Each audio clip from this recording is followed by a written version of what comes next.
Pakistan Peoples party کے مرکزی رہنما صدر آصف علی زرداری کے ترجمان برائے بلوچستان و صوبائی وزیر زراعت میر علی حسن زیری کی ہدایت پر ساکران کے لیے اسکول بس اور ایمبولینس کی حوالگی کی سادہ مگر پروکار تقریب منعقد ہوئی۔ تقریب میں ایمبولینس اور اسکول بس کی چابیاں chairman fishermen cooperative Mir Akbar زیری، district vice chairman hub Kamal Muhammad Hasani, رزاق لاسی، رفیق سیاپات و دیگر معززین کی نگرانی میں ڈی ایچ او ہب اور ڈی او ایجوکیشن ہب کے ذریعے متعلقہ اداروں کے حوالے کی گئیں۔ تقریب میں chairman fishermen cooperative Mir Akbar Zehri, vice chairman district council Hub Kamal Muhammad Hasani,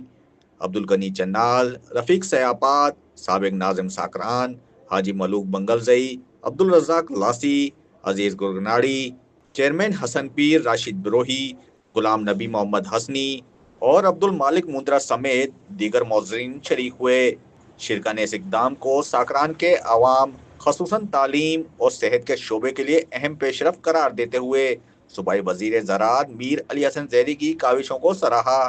تقریب سے خطاب کرتے ہوئے مقررین نے کہا کہ گزشتہ کئی دہائیوں سے بنیادی سہولیات کی کمی کا سامنا کرتے رہے ہیں۔ انہوں نے واضح کیا کہ اس پورے خطے میں تعلیم اور صحت جیسے بنیادی شعبے ہمیشہ نظر انداز کیے گئے، جس کی وجہ سے نئی نسل کے مستقبل اور عوام کی صحت دونوں پر گہرے منفی اثرات مرتب ہوئے۔ مقررین نے اس صورتحال کو انتہائی افسوسناک قرار دیتے ہوئے کہا کہ یہاں کے لوگوں نے ہمیشہ غربت، دور دراز علاقوں میں سفر اور علاج معالجے کی سہولیات نہ ہونے کے باعث بے شمار مشکلات جھیلیں۔ شارق مشتاق کمبو، بولان ڈیجیٹل ہب بلوچستان۔